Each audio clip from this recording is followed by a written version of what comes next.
Welcome back to Yanks Abroad. Christian Pulisic had his best performance of the year, 2 goals and an assist in Milan's victory, and a lot more that happened for our Americans playing abroad.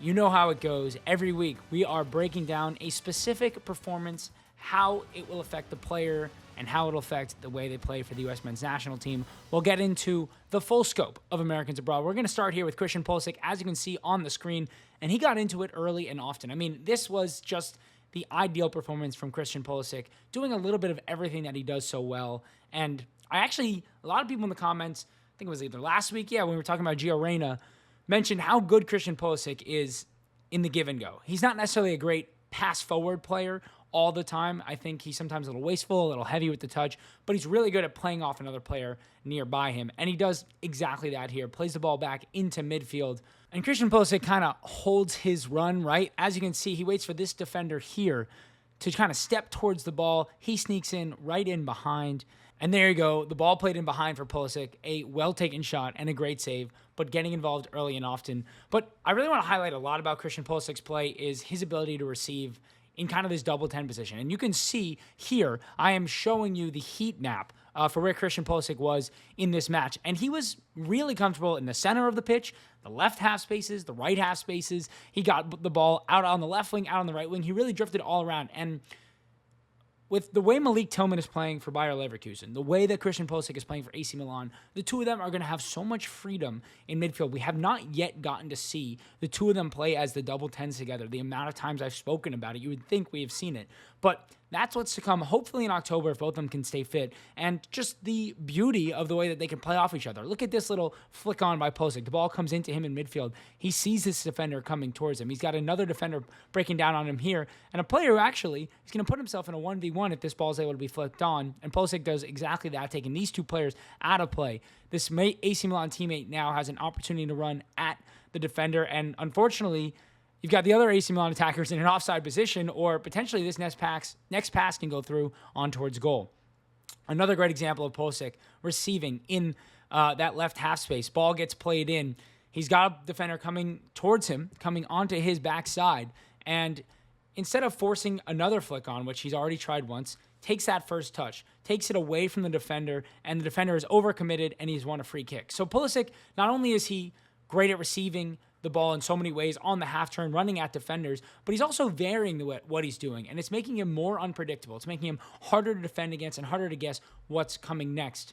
This time, Pulisic able to receive, actually running towards goal, which is, as we know about Pulisic, what he likes to do most, and one of the big reasons for me why I don't want him out wide.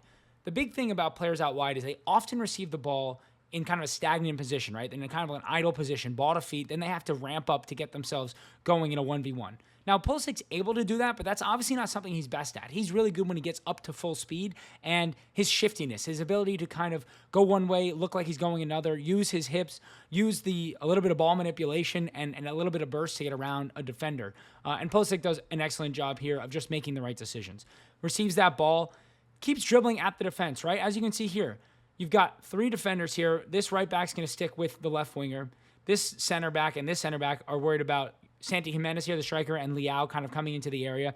So this center back has to make a decision to come to the ball. And Pulisic makes this defender get all the way up and come to the ball. And the second the defender gets too close and Pulisic is ready to pass on, he plays it out to the left back here, overlapping. And now you put yourself in a 1v1 situation as the left back and taking this kind of right center back in a back 5 out of position. Really smart move by Pulisic, just showing his craftiness and his ability to kind of shift defense up and down and all around. Another great opportunity where Pulisic, not only does he win the ball back here, but what he does after is probably what makes Pulisic one of the most dangerous players that the U.S. has. He outmuscles and out-dominates his man here, gets past him, leaves him in the dirt, and instead of just continuously taking this down the left wing, trying to burst into space and play across, he sees Santi Jimenez is making a smart run. Santi Jimenez wants to run on the inside shoulder of this center back because he has the pace, right? This center back is running backwards.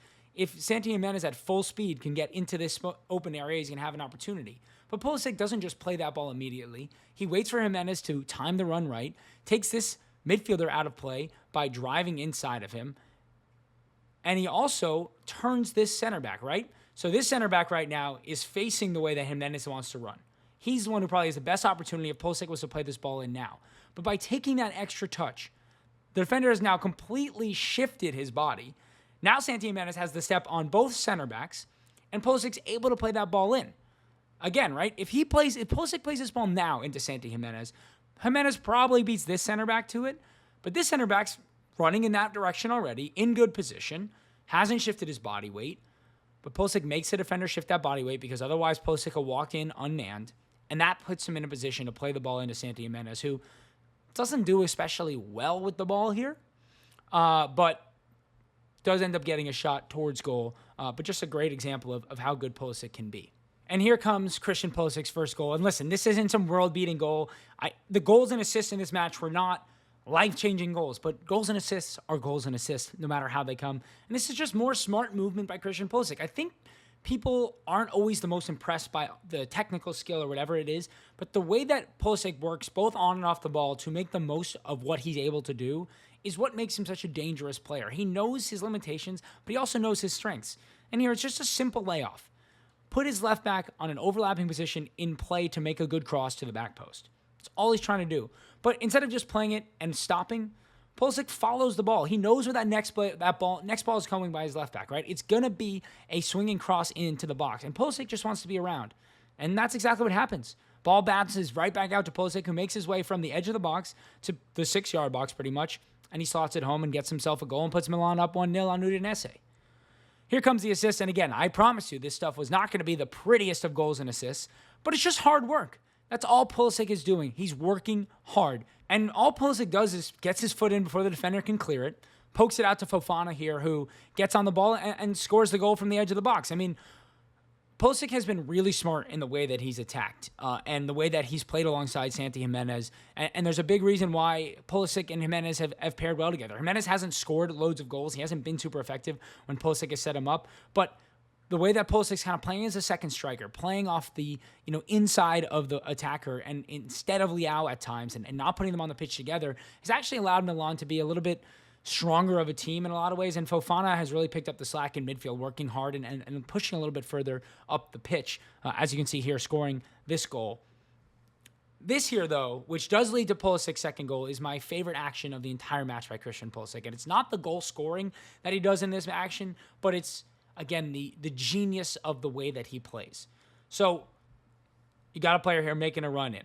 You've got 3 attackers and 2 defenders. Pulisic identifies that, and he wants to make this run into this space. He wants this ball played immediately into the space. Smart from Pulisic. He's darting in there. He realizes very quickly that ball isn't coming immediately. But instead of making that run, wandering offside, and taking himself out of the play, he stops his run. He stops his run in between the 2 center backs. So this center back is got Pulisic in his sights. This one doesn't know exactly where Pulisic is. But when he stops, Santi Jimenez runs in behind him, which takes this center back out of play. Now, with Pulisic kind of curtailing his run, staying on side, this center back hasn't realized that yet. He's dropped a little bit deeper. Pulisic runs from the inside now of this center back to create some space for himself so that the attacker can play that ball into Pulisic and he'll be the first one to get it. And the next thing he does is my favorite. Right here. Look how he turned his head, right? Here, looking at the player playing the pass. Pass is played. Pulisic turns his head to see where the defender is, where the goalkeeper is, seeing the goalkeeper is far from the near post, seeing the defender is far enough from him that he can get a clean shot away. And that's what Pulisic does. He takes a first-time shot. The goalkeeper tries to get to the near post, isn't able to get there. Pulisic actually megs the defender on the shot and scores the goal. Just so many smart little actions that are not replicable by anybody in our team at this moment, for the most part. Maybe Malik Tillman.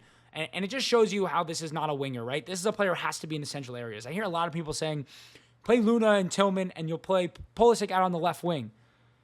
What Pochettino needs to do is get his best players in the best positions. And as you can see from this comp, as you can see from his heat map, Pulisic is in his best when he's in the half spaces, driving into central areas and making things happen. Pulisic and Tillman as a double 10 sitting behind Balogun is the only correct answer to our attack. And everything else can be shifted around in a way that works for the setup. Whether that means, 2 wingbacks as our true wingers, Robinson and Dest. Whether it means Tim Weah as a right wingback who's getting up and down the pitch. The key is getting Pulisic into the central area where he can drop where he can receive with his back to goal, receive running at goal, and just have the freedom to be the player that he is and the player that we've all loved watching so much.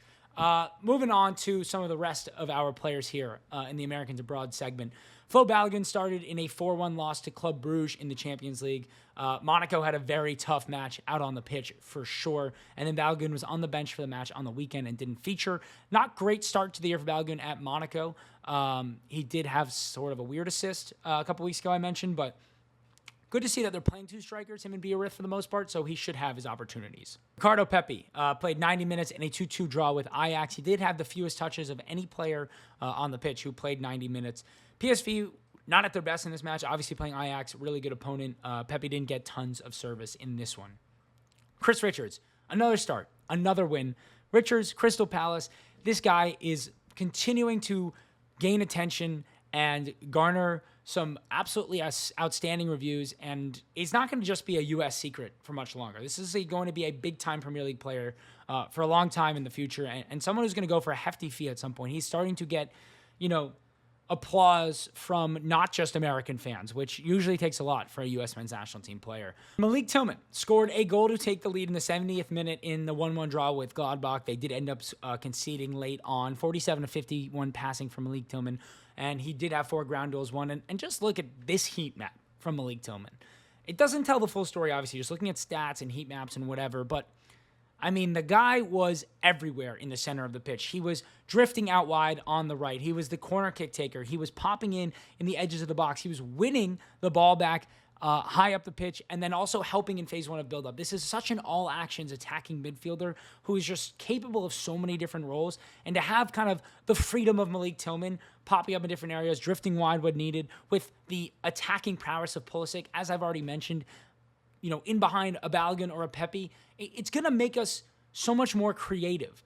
These are the types of players who can break down mid-blocks. These are the type of players who, never run out of ideas on how they want to attack and create for each other. Players who can play off of each other. Players who are going to, follow the ball after making a nice pass into the box and not just wait for the next action to come. Malik Tillman has been incredibly impressive at Leverkusen so far, showing that he was easily ready to take that step up now from, of course, the Eredivisie. On the other side of the ball, Reyna played just the final 10 minutes in that 1-1 draw. Probably a matter of match fitness for him, but definitely one to keep an eye on with how often he's going to play. We've spoken quite a bit about him now already.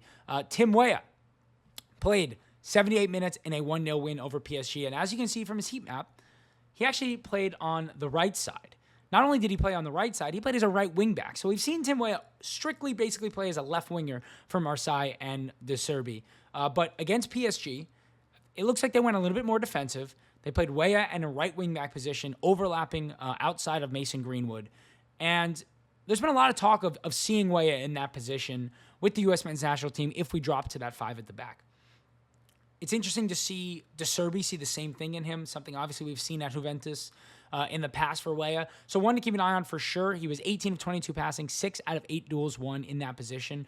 But I don't expect him to play a whole lot there for Marseille moving forward. I think maybe in some of their tougher Champions League matches, obviously they took on PSG and they moved him there. But again, it's great to see De Zerbi trusting him. Left wing to right wing back, midweek, weekend, a goal against Real Madrid. A really good start here for Tim Weah at Marseille under Roberto De Zerbi.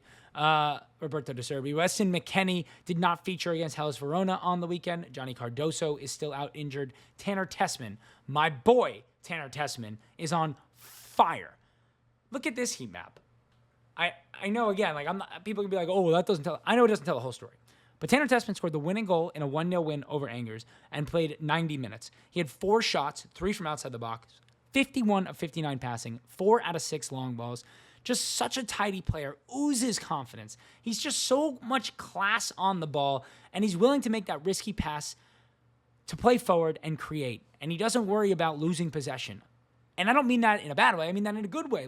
He's so sure of himself and so sure of what he can do that he has the confidence to try and play some of these line-breaking passes, these big switches, these over-the-top balls that can help you get in behind. And again, you don't always have to connect on those, but it makes the defense double think, where is this next pass going to go? And Tanner Tessmann's exactly that kind of player. You can see, he wants to be the center 6. He wants to be the main man in a pivot. He wants to be, popping up and helping in build up. But multiple times he won the ball high up the pitch. Multiple times he found himself kind of playing a pass out to the wing and then popping into this line between the defense and the midfield four. Just a little bit all over the place, and of course scoring that winning goal. I wanted to just highlight a couple actions on the screen here. So it's nothing major, but just little things that I think are super important for Tanner Tessmann's chances with the U.S. men's national team. Number one, look at him. Between the two center backs, receiving the ball. He's comfortable there. As you can see in the heat map, like he's comfortable in these deeper areas. He's comfortable dropping in between the center backs. He just wants to get on the ball. He's never going to shy away from getting on the ball. He knows that's his job. Get on the ball and then play forward. But then, of course, he's also happy to receive in midfield. This ball comes in from the right center back. He knows this, striker who is pressing is coming on, is going to be, pushing on his back here. So what does he do? He receives. He turns out of it, right? This defender comes this way. Tessmann goes back around the other way because his momentum is too much coming this way. And then a beautiful left-footed pass all the way out to the winger, which, again, the defense is very sucked in centrally here. He sees the opportunity to spray the ball, plays it out wide, and away they go. Instead of, receiving here and standing on the ball, playing a pass here, getting it back, playing a pass here, getting it back, he looks for that more dangerous pass. And this last one, you can see he actually dropped the widest of the three in that build-up, right? So here's one center back. There's a center back more in the central area, and then Tessmann. That ball comes back into Tessmann, and he wastes no time. Same idea. This defensive formation and structure from Angers was very focused on squeezing the ball in the middle, and so Tessmann didn't force it. He instead looked for those other opportunities, and there were countless other things I could show you from this match, but just a couple of really small ones that I thought were important and interesting overall from Tessmann in this match. Going to fly through the rest of these Americans abroad. Tyler Adams, 90 minutes in a 0-0 draw with Newcastle. Continues to be great for Bournemouth. Has a lot to do with the way that they play. 50 of 63 passing. 7 out of 11 duels won. 5 interceptions and 3 tackles. A very Tyler Adams stat line. Yunus Musa played the final 3 minutes in a 3-0 loss to Torino. Patrick Adjemang played the second half against Preston. 4 of 9 passing, 2 shots, a chance created, 2 big chances missed, but he won both of his aerial duels. Listen, the Adjemang thing continues to be the same thing we've talked about for a while. He did really nice a couple of times. One time he turned a defender using his body, using his physicality to just kind of get in around him and go right into the box, but then didn't score from maybe a little bit of a tight angle, but an opportunity that a striker you'd like to see him score when he makes it happen. He completely changed the game upon coming on because of his physicality, because of his ability to kind of play off of him and bounce off of him. But when those aren't leading to goals and assists, like you're not getting what you need out of your striker. It's not balancing each other out at the top level just yet for Adjemang, but a good start for him at Derby County nonetheless. On the other side of things, Damian Downs played 62 minutes in a 3-1 loss to Hull City. To say Southampton fans were not happy with this performance from Damian Downs would be a massive understatement. I think he's having a little bit of a tough time struggling to get up to speed with the pace, the physicality of the championship. A really tough league, obviously, but a lot to still be learned here for Damian Downs, and I'll start to worry about his playing time kind of soon because it seems like Cam Archer is certainly the number one option there at Southampton, and as much as they want to trust Downs, I'm not sure that he has a super long leash here, so it's going to be one to keep an eye on for sure. Josh Sargent, 90 minutes in a 3-2 loss to Wrexham, 11 of 17 passing. He had the fewest touches of anyone who started and finished the match, so anyone who played 90 minutes, the fewest touches. Listen, that's Josh Sargent, and I said this in my breakdown, and I got a lot of slack for it, but when the goals dry up for Josh Sargent, he's a player who takes a low volume of shots, a low volume of touches, and if he's not scoring goals, he's a net negative in a large way. And we're seeing that over the last 2 matches. Norwich lost both. So, listen, that's where Josh Sargent is at this moment. When he's scoring goals, he's at his best. He's a championship-level player, and he's not a U.S. men's national team-level player. Haji Wright, 86 minutes in a 0-0 draw with Leicester. Not a good match for Coventry, nor for Haji Wright. Mark McKenzie, 90 minutes in a 1-0 loss to Auxerre. 65 of 74 passing, just 2 of 7 duels won. Not off to a hot start this year, Mark McKenzie at Toulouse. Seems to be a little bit lacking in confidence at the moment, and we just have not seen the best of him now for about 6 to 9 months. So definitely want to keep an eye on because the depth, as I've mentioned so many times at center back, is pretty weak for the U.S. men's national team. Serginho Dest, 69 minutes in a 2-2 draw with Ajax. Anthony Robinson is still not fit. Cameron Carter-Vickers, 90 minutes and a clean sheet. Austin Trusty has fallen out of favor with Brendan Rodgers, so he's not playing much for Celtic. Noah Kai Banks still is not playing for Augsburg. Like, as you can see here, Mark McKenzie is still the one, kind of playing, so I'd expect him to be in the squad, but the chances of him overtaking Tim Weah are really going down, and I'm not sure where he stands in terms of a potential back five and what Pochettino has seen from him. You know how I feel about him, but we'll have to see if he gets enough playing time. Joe Scally, back from injury, 90 minutes and a 1-1 draw, actually played as a right wing back in a back five, got forward extremely well, 3 shots, 2 of those being on target, 20 of 24 passing. It was a very strong match here from Joe Scally for Gladbach, and I would like to see him play as that right center back in the back five a little bit for Gladbach if they continue to play in that formation, because he's another player where, like, I don't want Chris Richards to be the center back. It seems like Pochettino does. So if that's the thing, then Joe Scally to me is a really viable option at right center back. Big body, strong defender, great in duels, really good at being in the right position, which is super important when you're playing in a back three, not getting dragged too wide, not getting too narrow. So I'd like to see Joe Scally play there, but he did well at right wing back. Cole Campbell not getting any opportunity to play for Dortmund. Caleb Wiley, excitingly, returned to the pitch and played the final 18 minutes against Millwall. So hopefully a sign of Caleb Wiley getting fit and getting some action. Obviously not a player likely to make the World Cup squad, but still an exciting young player nonetheless. James Sands had his worst match of the year in a 2-0 loss to Stuttgart. We'll keep an eye on James Sands. Again, I don't think he'll get called up, but he deserves it as much as anybody in this October camp. And then John Tolkien, another assist in the Bundesliga 2. 2 goals and 2 assists in 7 matches for John Tolkien from that left wing-back position at Holstein Kiel. That's the Americans Abroad update. That's Yanks Abroad. Let me know if you like this Pulisic breakdown. You seem to like the way I did that Gio Reyna one, so hopefully going to do some more of these every single week. So make sure to hit that subscribe button. Every subscription, every like, every comment is super appreciated. Channel is growing. I'm enjoying chatting with you guys in the comments and bringing this content to you. So we'll continue to do it here on Yanks Abroad, and we'll talk to you next week.